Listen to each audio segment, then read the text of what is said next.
ভাৰতবৰ্ষৰ উত্তৰ পূব প্ৰান্তত অৱস্থিত অসম এখন কৃষিপ্ৰধান ৰাজ্য। বছৰটোৰ ভিন্ন সময়ত উৎপাদিত শস্যই হৈছে কৃষকৰ মূল সম্বল।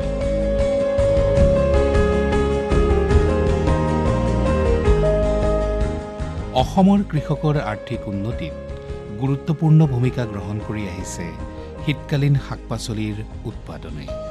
সম্প্ৰতি কৃষি প্ৰযুক্তিৰ দ্ৰুত উন্নতিৰ সময়ত ব্যৱসায়িক ভিত্তিত বৃহৎ পৰিসৰত কৰা শীতকালীন শাক-পাচলিৰ খেতিয়ে নৱপ্ৰজন্মৰ কৃষকৰ বাবেও কঢ়িয়াই আনিছে আশাৰ বতৰা। কবি, আলু, মূলা, গাজৰ, বিলাহী, বেঙেনা আদি শীতকালীন শাক-পাচলি উৎপাদনৰ জৰিয়তে অসমৰ বহু কৃষক আৰ্থিকভাৱে যথেষ্ট লাভৱান হোৱা দেখা যায়। শীতকালীন শাক-পাচলি উৎপাদনৰ ক্ষেত্ৰত ৰাজ্যখনৰ ভিতৰতে এক অগ্ৰণী অঞ্চল হিচাপে পৰিগণিত হৈছে ডিব্ৰুগড় জিলাৰ বগীবিল অঞ্চল। বগীবিল এই নামটোৰ সৈতে হয়তো নতুনকৈ পৰিচয় কৰি দিয়াৰ প্ৰয়োজন নাই।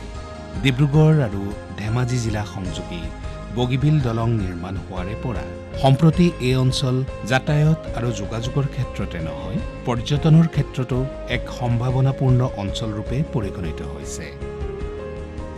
এই বগীবিল অঞ্চলতে উৎপাদিত বিবিধ শীতকালীন শাক-পাচলিয়ে দখল কৰিবলৈ সক্ষম হৈছে উজনিৰ বজাৰ।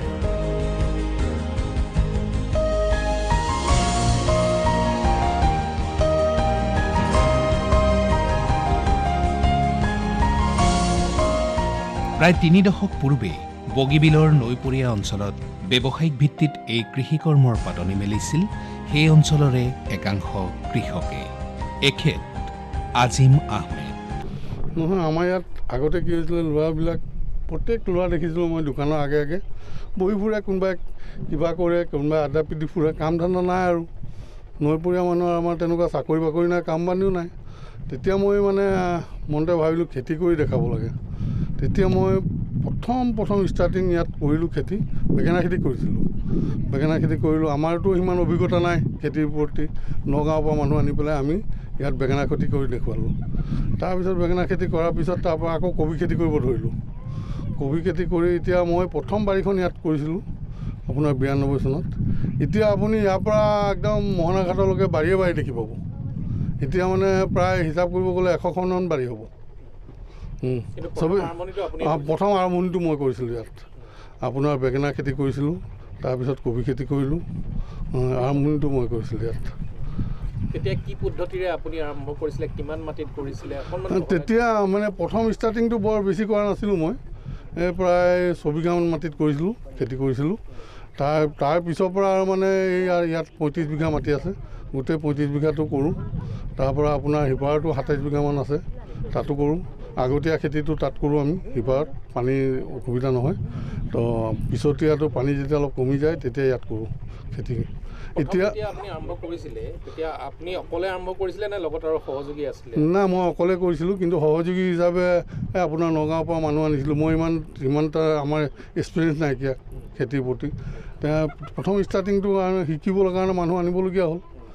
তেতিয়া তাৰপিছত আকৌ কোচবিহাৰৰ পৰা মানুহ আনিলোঁ কবি খেতি কৰিবৰ কাৰণে। তেতিয়া মোক নাছিৰুদ্দিন আহমেদ বুলি মানুহ এজন এজন আছিলে আমাৰ এগ্ৰিকালচাৰ, তেখেতে অলপ সহায় কৰিছিলে। সেই সময়ত তেখেতে এনেকৈ কৰিব লাগে, তেনেকৈ কৰিব লাগে, চাব লাগে মানুহখিনিয়ে কেনেকৈ কৰে, প্ৰেক্টিকেলটো শিকিব লাগে। আমি যে কিতাপত শিকিছোঁ, প্ৰেক্টিকেল শিকাটো বেছি ভাল বোলে। তেখেতে মোক কৈছিলে, আছিলে এগ্ৰিকালচাৰ। তেতিয়াৰ পৰা মই প্ৰেক্টিকেল অলপ শিকিব চেষ্টা কৰিলোঁ। তাৰপিছৰ পৰা কৰিব ধৰিছোঁ আৰু খেতি। কিমানমান বছৰ আপুনি অকণমান আনৰ পৰামৰ্শ লৈ কৰিব লগা হ'ল? তাৰপিছত আপুনি কেতিয়াৰ পৰা আপুনি নিজে? এনেই ৫-৬ বছৰ শিকিবলগীয়া হয়। শিকাৰ পৰা তাৰপিছত নিজে কৰিবলগীয়া হ'ল। এতিয়া সেই ৩০ বছৰ ৩২ বছৰৰ আগৰ আপোনাৰ কৃষিৰ উৎপাদন আৰু এতিয়াৰ উৎপাদনৰ মাজত আপুনি কি পাৰ্থক্য দেখিছে? তেতিয়াৰ উৎপাদনটো এতিয়াতকৈ অলপ বেছি হৈছিলে। এতিয়াও সিমান কম হোৱা নাই, তেনেকুৱাই আছে। কিন্তু আগৰ বস্তু বাহানিৰ দামটো অলপ কম আছিলে, এতিয়া দামটো বেছি হৈছে। আপোনাৰ সাৰৰে হওক বা আন কিবা বস্তুৰে হওক। এতিয়া আগতে আমি ২০০ টকা ৩০০ টকাত গোবৰ এক ট্ৰেক্টৰ কিনিছিলোঁ, এতিয়া 1500 টকাত কিনিবলগীয়া হৈছে। তেনেকৈ বস্তুবিলাকৰ দাম হৈছে। আৰু কবি বা যিকোনো চব্জিও আগতে যদি 2 টকা 3 টকা আছিলে, এতিয়া 10 টকা 15 টকা আমি হ'লচেল দিওঁ। আজি এতিয়া বিলাহী আমাৰ 8 টকা 9 টকা হ'লচেল দি আছোঁ আমি। আমাৰ ইয়াৰ পৰা হ'লচেলটো আমি তাত 8 টকা 9 টকা বিক্ৰী কৰে। তাতে আকৌ তেওঁবিলাকে কমিশ্যন কাটে নহয়, কমিশ্যন কাটিটোৱে আমাক পইচা দিব। প্ৰথম যেতিয়া আপুনি ইয়াত ব্যৱসায়িকভাৱে আৰম্ভ কৰিছিলে, তেতিয়া মানে আপোনাৰ উৎপাদিত এই শস্যবিলাক বজাৰলৈ ওলাই গৈছিলে, তেতিয়া ওলাই গৈছিলে? হয়। তেতিয়া দৰবিলাক কেনেকুৱা আছিল? তেতিয়া আমি বেঙেনা প্ৰথম ষ্টাৰ্টিং কৰিছিলোঁ, বেঙেনা খেতি কৰিছিলোঁ। তেতিয়া মই বেঙেনা 1.5 টকামান কেজিকৈ বেচিছিলোঁ। 1.5 টকা কেজি আছিলে তেতিয়া, মানে 92 চনৰ 92 চনৰ কথা। 1.5 টকা কেজি বিক্ৰী কৰিছিলোঁ বেঙেনা। ভাল বেঙেনা, ধুনীয়া ধুনীয়া বেঙেনা 1.5 টকা কেজি বেচিছিলোঁ। এতিয়া আপোনাৰ আদৰ্শেৰে অনুপ্ৰাণিত হৈ এই অঞ্চলতে মানে মোহনা ঘাটলৈকে আপুনি কৈছে যে 100তকৈও অধিক এনেকুৱা বাৰী আছে, 100তকৈ বেছি আছে বাৰী এতিয়ালৈকে। তাৰ পথ প্ৰদৰ্শক আপুনি?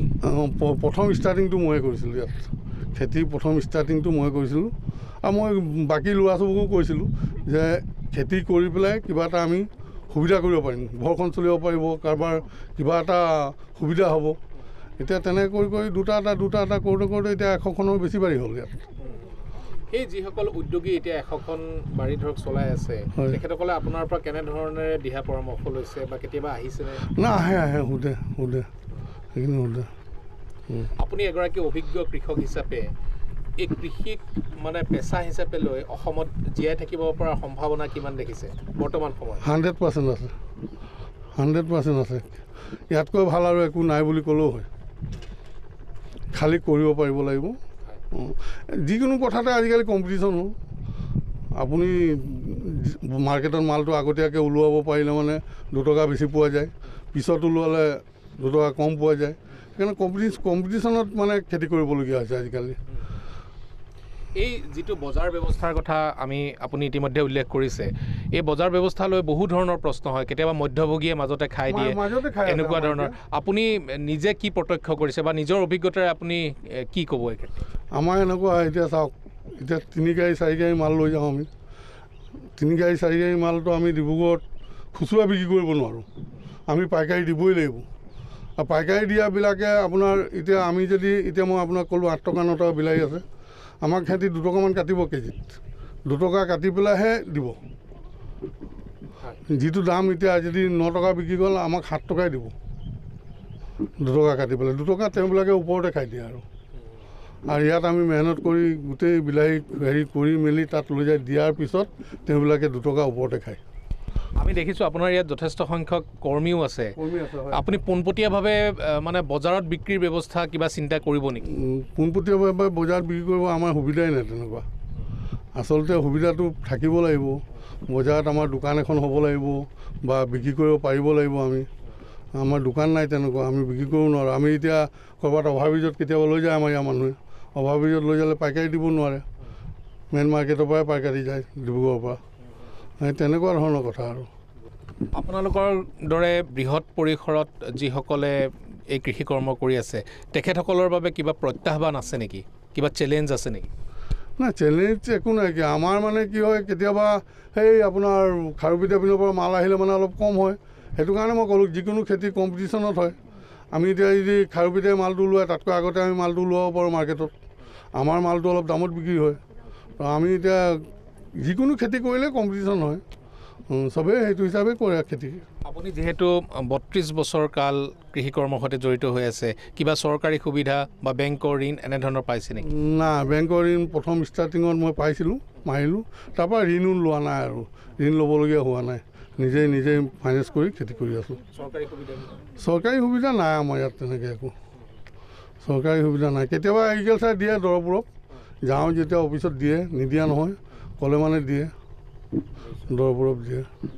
আপুনি শেষত আমাৰ নৱপ্ৰজন্মৰ কৃষকসকলক উদ্দেশ্যি কি ক'ব? মই এটাই ক'ম, এই আপোনাৰ য'ত ত'ত ঘূৰি ফুৰাতকৈ কিবা কৰাতকৈ যদি 2 বিঘা মাটি কোনোবাই খেতি কৰে, তেওঁ নাই বুলি ক'লেও 2 বিঘা মাটি ভালকৈ কৰিলে মানে 50,000 60,000 টকা ইনকম হ'ব। 50,000 60,000 টকাটো এনেই নাপায়। 2 বিঘা মাটি কৰোঁতে খুব বেছি 2 মাহ 3 মাহ লাগে। ভাল হেৰি কৰিবলৈ গ'লে, নিজে কৰোঁ বুলি ক'লে 50,000 60,000 টকা খৰচ বৰচ কাটি তেওঁবিলাকে ইনকম কৰিব পাৰিব। সকলোৱে খেতি কৰিবলৈ আগবাঢ়ি আহক। মই এতিয়া নহয় আগৰ পৰাই কৈছিলোঁ, মই যেতিয়া ষ্টাৰ্ট কৰিছিলোঁ 92 চনত তেতিয়াই মই কৈছিলোঁ সকলোৱে আগবাঢ়ি আহক, আৰু আহিছেও তেনেকৈ। এতিয়া মই কোৱা মতে আপোনাৰ 100খনৰ বেছি বাঢ়ি হ'ব আমাৰ এই অঞ্চলত। বিলাহী হৈছে এবিধ জনপ্ৰিয় আৰু সফলতাৰে কৰিব পৰা খেতি। বিলাহীত প্ৰচুৰ পৰিমাণৰ খাদ্যপ্ৰাণ আৰু খনিজ লৱণ থাকে। অসমৰ বজাৰত বিলাহীৰ যি চাহিদা, সেই চাহিদা পূৰণৰ বাবে এতিয়াও ৰাজ্যখনত উৎপাদনৰ পৰিমাণ নগণ্য বুলিয়েই ক'ব পাৰি, যাৰ ফলত সময়ে সময়ে বহিঃৰাজ্যৰ পৰা আমদানিকৃত বিলাহীয়ে অসমৰ বজাৰ দখল কৰা দেখা যায়। বিলাহীৰ দৰেই আলু এবিধ প্ৰয়োজনীয় খাদ্যশস্য। গড় উৎপাদনৰ ফালৰ পৰা আমাৰ দেশত ঘেঁহু, ধান আৰু গোমধানৰ পিছতেই ইয়াৰ স্থান। কিন্তু অসমৰ কৃষকে আলু খেতি কৰিলে বছৰজুৰি ইয়াৰ চাহিদা পূৰণৰ ক্ষেত্ৰত স্বাৱলম্বী হ'ব পৰা নাই, কিয়নো আলুত থকা প্ৰয়োজনীয় প্ৰটিন, ভিটামিন আৰু খনিজ দ্ৰব্যৰ বাবে মানুহৰ দৈনন্দিন খাদ্য তালিকাত আলু অপৰিহাৰ্য হৈ পৰে। অৱশ্যে শীতকালীন শাক পাচলিৰ অন্যতম কবি আৰু বেঙেনা উৎপাদনৰ ক্ষেত্ৰত অসমৰ কৃষকসকলে সফলতা অৰ্জন কৰিছে বুলি ক'ব পাৰি। এই ক্ষেত্ৰত ডিব্ৰুগড় জিলাৰ বগীবিল অঞ্চলৰ এইসকল কৃষকৰ প্ৰচেষ্টা লেখত ল'বলগীয়া।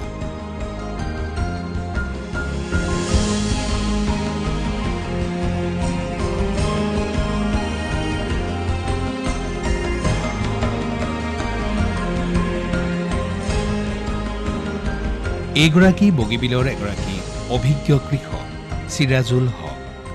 নৈপৰীয়া প্ৰায় 20 বিঘাতকৈও অধিক কৃষিভূমিত কবি, বেঙেনাৰ লগতে বৃহৎ পৰিসৰত আলু আৰু বিলাহীৰ খেতি কৰি এইগৰাকী কৃষক আন 10জনৰ বাবে আদৰ্শ হৈ পৰিছে।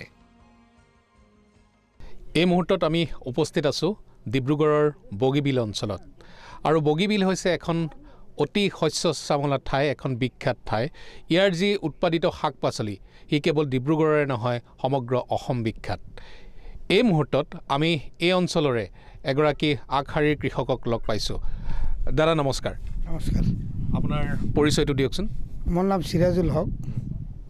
আপুনি এই কৃষি কৰ্মৰ সৈতে জড়িত হোৱা কিমান দিন হ'ল?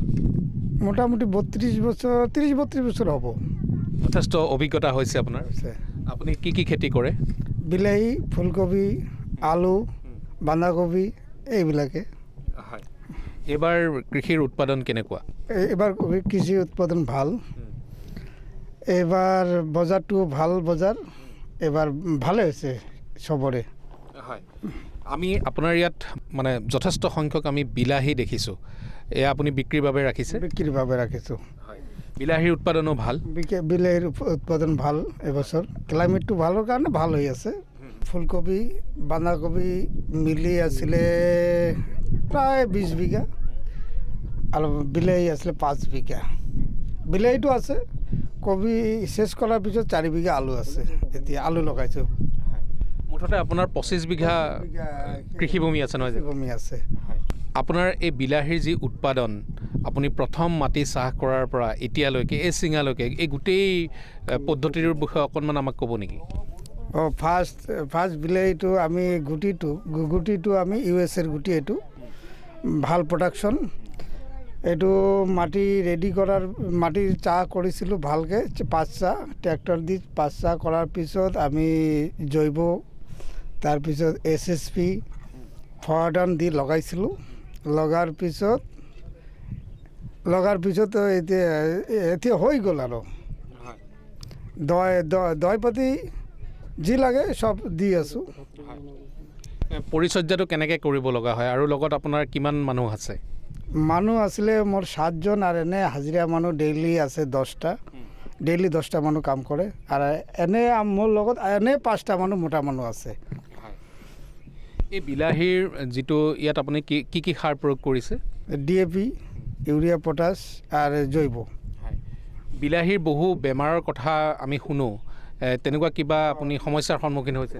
না, হৈছিলোঁ। যেনেকৈ এই ভেঁকুৰৰ কাৰণে আমি এই সিংজিন্দা কোম্পানীৰ এই ৰেডমিল মাৰোঁ। যদি এইটো নহয় তেতিয়াহ'লে আমি BSF-ৰ এগ্ৰবাট মাৰোঁ। মাৰাৰ পিছত ভাল হৈ গ'ল। ধৰিছিলে আমাৰ বেমাৰ ভাল হৈ গ'ল। মানে লক্ষণবিলাক কেনেকুৱা হয়? লক্ষণগুলা কলা কলা ঠাৰি কলা পৰে, কলা পৰিলে আমি এইবিলাক মেডিচিন প্ৰয়োগ কৰোঁ। এই যে আপোনালোকে দৰৱ পাতি প্ৰয়োগ কৰে, কোনোবা বিশেষজ্ঞৰ পৰামৰ্শ লয়নে আপুনি নিজৰ মতে? নাই, কোনো বিশেষজ্ঞৰ মানে পৰামৰ্শ নলওঁ। তাৰমানে আপুনি অভিজ্ঞতাৰ পৰা কোনো KPSও আমাৰ ইয়াত নাহে। তাৰমানে আপুনি এতিয়া যি দৰৱ পাতি প্ৰয়োগ কৰিছে বা কীট পতংগ নিবাৰণৰ যি ব্যৱস্থা লৈছে, আপোনাৰ নিজৰ অভিজ্ঞতাৰ পৰাই? নিজৰ অভিজ্ঞতাৰ পৰাই কৰিছোঁ। হয়, যিমান কৰি আছোঁ চব নিজৰ অভিজ্ঞতাৰ পৰাই কৰি আছোঁ। হয়। বিলাহীটো যেতিয়া পুৰঠ হয়, মানে কেতিয়া আপোনালোকে ছিঙে? যেতিয়া মেচুৰিটি হয়, এটা এই কলা ধৰণৰ এটা ৰং আহি যায়, এইটো টাইমতে আমি ছিঙি দিওঁ। ছিঙাৰ পিছত আমি ৰ'দত মেলি দিওঁ। মেলি দিয়াৰ পিছত এই ইথাৰেল বুলি একটা দৱাই আছে ৰং, এইটো মাৰি দিওঁ। মাৰি দি গাপ দি দিওঁ, এসপ্তাহৰ ভিতৰত পকি যায়। এসপ্তাহ লাগে? এসপ্তাহ লাগে। আপুনি কোনটো জাতৰ বিলাহী খেতি কৰিছে? আমি বেছিভাগ কৰোঁ ইন্দ্ৰ আমেৰিকান বা US, এই দুটা খেতি কৰিছোঁ। লাভজনক খেতি। এবছৰ 5 বিঘা বিলাহী আছে। 5 বিঘা আধা আধি হৈ গ'ল ছিঙা, আৰু 1000 কাৰ্টুন ওলাব আৰু। এতিয়া বজাৰখন কেনেকুৱা বিলাহী? বজাৰ এতিয়া ভাল নহয়, 10 টকা চলি আছে এতিয়া। মানে আপোনালোকৰ ইয়াৰ পৰা 10 টকাত? নাই, আমি নিগৈ দিব লাগে 10 টকাত। ইয়াৰ পৰা নিগে কেৰিং চাৰ্জ আমাৰ। ডিব্ৰুগড়ৰ বাহিৰেও বেলেগ জিলাত আৰু আপোনালোকে? নাই, আমিতো গাদীত দিওঁ না, ডিব্ৰুগড় গাদীত, ইহঁতে বেলেগ জিলা পঠিয়াই। আমি নিগৈ ডিব্ৰুগড় গাদীত দি দিওঁ, পকা বজাৰ। এতিয়ালৈকে আপুনি কিমান কুইণ্টেল বিলাহী ছিঙিছে? এতিয়ালৈকে বজাৰত কাৰ্টুন হিচাপে প্ৰায় 500 কাৰ্টুন গৈছে। আপোনালোকৰ এই অঞ্চলটো এটা নৈপৰীয়া অঞ্চল, সহজে পানী পায়। আমাৰ বহু কৃষকে এই বানপানী ওলাই যোৱালৈ খেতি কৰিবৰ বাবে ৰৈ থাকে। আপোনালোকে প্ৰথম বীজ কেতিয়া ৰোপণ কৰে? আমি বীজ ৰোপণ কৰোঁ ইয়াত। ফাৰ্ষ্ট বীজ ৰোপণ কৰোঁ আমি ছেপ্টেম্বৰ মাহত। ছেপ্টেম্বৰ মাহত প্ৰথম ৰোপণ কৰোঁ ইয়াত।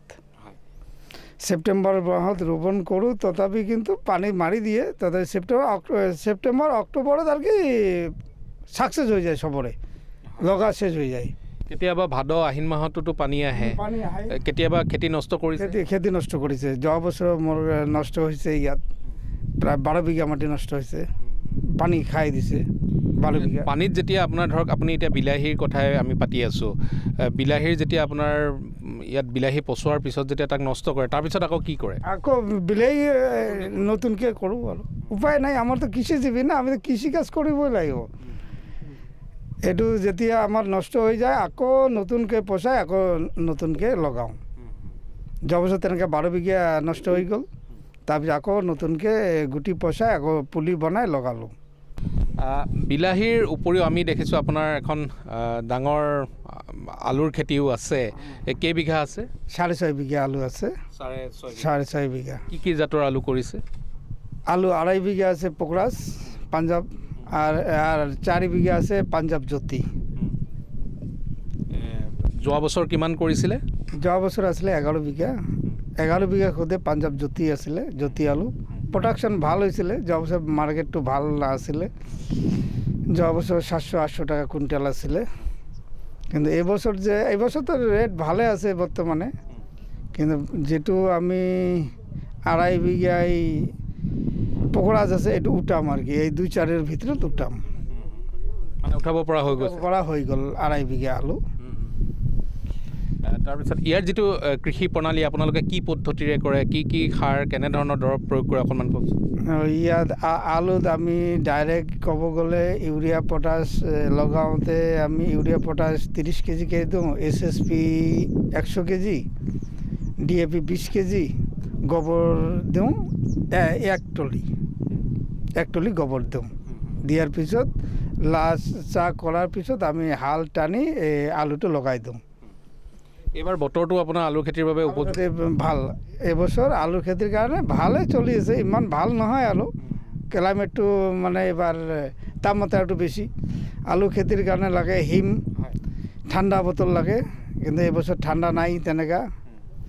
পানী দিবলগীয়া পৰিছে বেছি। বীজ কোন মাহত আপোনালোকে ৰোপণ? আমি বীজ ৰোপণ কৰিছোঁ আমি ডিচেম্বৰত। ডিচেম্বৰত ৰোপণ কৰিছোঁ। আৰু যিটো 2.5 বিঘা আলু এইটো কৰিছিলোঁ নৱেম্বৰত। এইটো মেচুৰিটি হৈ গ'ল, ফুল মেচুৰিটি হৈ গ'ল। এইটো উঠাব পাৰোঁ, কিন্তু মাৰ্কেটটোৰ কাৰণে উঠোৱা নাই। ইয়াৰ বীজটো ক'ৰ পৰা সংগ্ৰহ কৰে আপোনাৰ? বীজটো আমি চব বেংগলৰ পৰা আনো, বেংগলৰ পৰা। মানে নিজৰ উৎপাদিত আপোনাৰ আলুৰ পৰা আপোনালোকে বীজ কৰি নাৰাখে?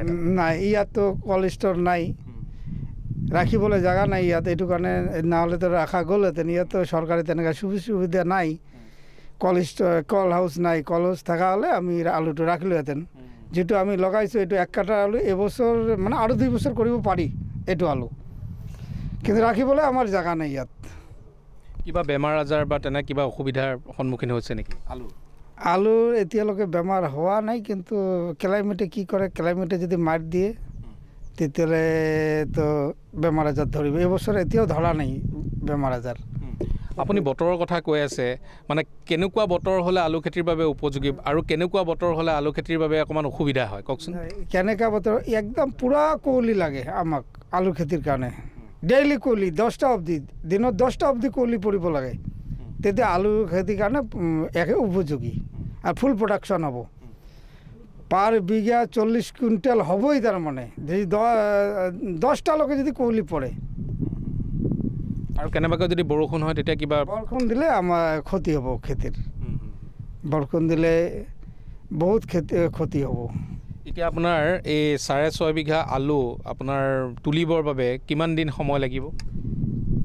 2.5 বিঘা উঠাওঁতে আমাৰ 2 দিন লাগিব, আৰু যিটো 4 বিঘা আছে এইটো 1.5 মাহমান আৰু লাগিব। কেনেকৈ উঠাই ইয়াৰ পদ্ধতিটোৰ কথা? পদ্ধতিটো আমি হাল টানি ডালবিলাক কাটি ছাইড কৰি দিওঁ। ছাইড কৰাৰ পিছত হাল টানি দিওঁ, 2জনে ধৰে, একজনে মানে টানে, একজনে ধৰি হাল টানি আমি আলুটো উঠাওঁ। তাৰপিছত লগে লগে আপুনি বজাৰলৈ?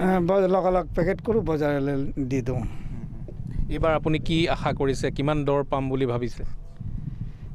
মাৰ্কেটৰ কথা ক'ব নোৱাৰি, প্ৰডাকশ্যনৰ ওপৰত কথা।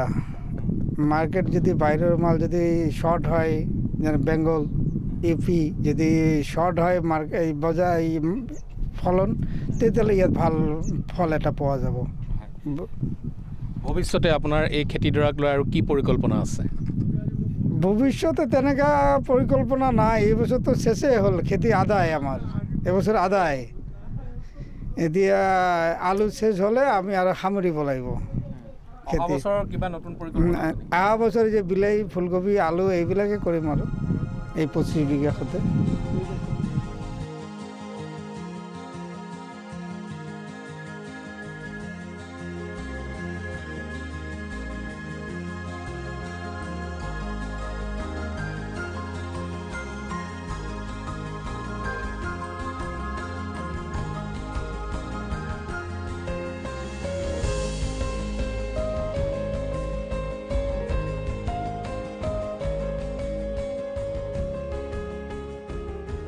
আমি আপোনাৰ বিলাহী আৰু আলু খেতিৰ কথা পাতিলোঁ।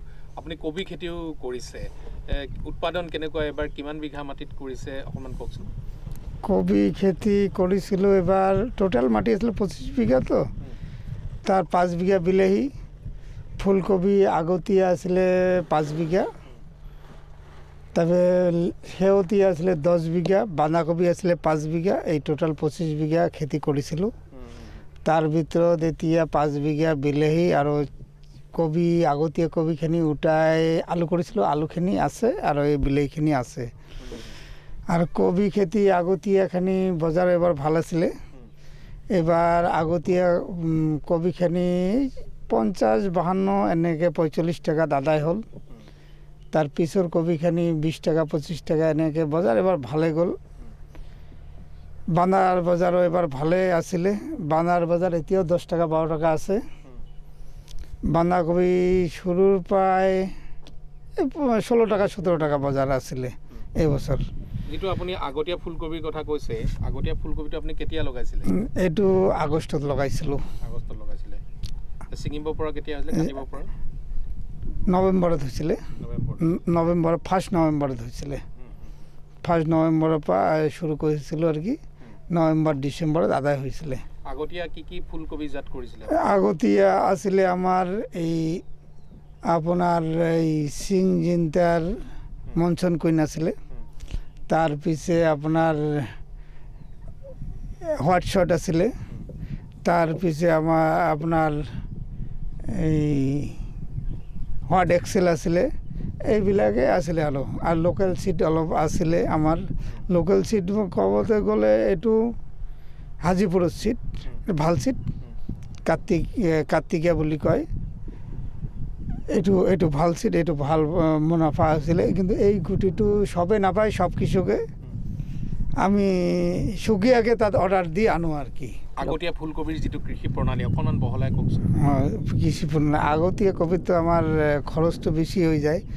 আগতীয়া কবিটো কৃষি প্ৰণালী মানে একে প্ৰচেছ আৰু আগতীয়াখানিত খালি খৰচটো বেছি হয়, হাবি জংঘল বেছি হয়, তাৰপিছত বেমাৰ আজাৰ বেছি হয়।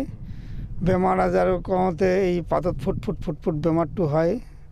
এইটো বেমাৰটোৰ নাম নাজানো, আমিতো আৰু কৃষি পদ্ধতি আমি প্ৰেক্টিকেলি কৰা, কিন্তু মেডিচিন মাৰাৰ পিছত ভাল হৈ যায়, তেনেকৈ বেমাৰ হয়। তাৰপিছে আমাৰ যিটো দৱাইটো ইয়াত পোৱা নাযায়, আমি সব বেংগলৰ পৰা আনো। বেংগলৰ পৰা আনি আমি দৱাইটো মাৰোঁ ইয়াত। এই সব দৱাই এই ডিব্ৰুগড়ত পোৱা নাযায় দোকানবিলাকত। আৰু বন্ধাকবি আপুনি যে খেতি কৰিছে, কি জাতৰ কৰিছে? বন্ধাকবি কৰিছিলোঁ আমি এই বন্ধাকবি কৰিছিলোঁ গ্ৰীণ এক্সপ্ৰেছ, তাৰপিছে আমি কৰিলোঁ হোৱাইট গ্ৰীণ এক্সপ্ৰেছ, তাৰপিছত গ্ৰীণ ষ্টন, তাৰপিছত টিবুল 1, এইবিলাকে কৰিছিলোঁ। আপুনি ফুলকবিৰ কথা কওঁতে কৈছিলে যে বিভিন্ন বেমাৰ আছে, বন্ধাকবিত এনেকুৱা না, বন্ধাকবিত ইমান সমস্যা নাই। বন্ধাকবি কৰিবলৈ ভাল, অলপতে হৈ যায়, ইমান পইচা পাতি খৰচ নাই, অলপতে হৈ যায় বন্ধাকবি। এই কবি খেতিত যেতিয়া বিভিন্ন সমস্যা হয়, কেনেকুৱা ধৰণৰ দৰৱ আপুনি প্ৰয়োগ কৰিছে? এই ৰেডমিল, ইন্দ্ৰফিল এইবিলাকে মাৰিছিলোঁ, এইবিলাক মাৰিলে ভাল হৈ যায়। আজিকালি যে মানুহে মানে আমাৰ কৃষকসকলে জৈৱিক পদ্ধতিৰে খেতি কৰিবলৈ লৈছে, অৰ্গেনিক। আপোনালোকে জৈৱিক পদ্ধতি? জৈৱিকে বেছি আমি ইউজ কৰোঁ আজিকালি, জৈৱিকে দিওঁ আমি। জৈৱিক কি সাৰ দিয়ে? জৈৱিক ভিগো, ST এইবিলাক সব ভাল নাৰ্চাৰীৰ মালে ইউজ কৰোঁ আমি। গোবৰ, পচন সাৰ, কেঁচু সাৰ প্ৰয়োগ হয়, কেঁচু সাৰ প্ৰয়োগ হয়। তাৰপিছত ভিগো কোম্পানীৰ যিটো আমাৰ এই জৈৱ পোৱা যায়, এইটো প্ৰয়োগ কৰোঁ। খালি জৈৱ কি আমাৰ কৃষকৰ কাৰণে লাভজনক নহয়, দাম বেছি, বহুত দাম জৈৱৰ। এইটো কাৰণে আমি জৈৱ হিচাপে গোবৰে বেছিভাগ প্ৰয়োগ কৰোঁ। মানে জৈৱিকভাৱে কৰা খেতিৰ আপোনাৰ তাৰ যিটো ধৰক কবিয়ে হওক বা অন্যান্য খেতিৰে হওক, আপোনাৰ তাৰ দামটোও বেছি। উলিয়াই দিব জৈৱিকভাৱে কৰা, তাৰ দামটো ভাল পোৱা যায়, তাৰ কোৱালিটিও ভাল হয় জৈৱিক দি কৰিলে। আমি এইটো কাৰণে জৈৱিকে কৰোঁ। জৈৱিক মানে কি, আমি গোবৰটোৱে মেইন জৈৱ, আমি গোবৰ দিয়ে কৰোঁ। কালিৰ পৰা আমি গোবৰ টানা শুৰু কৰে দিম, 20 টলি গোবৰ আনিম। এতিয়া আমি দেখিছোঁ আপোনাৰ এই ফাৰ্মখনত বহু সংখ্যক মানুহ কামত লাগি আছে, মুঠ কিমান কৰ্মী আছে?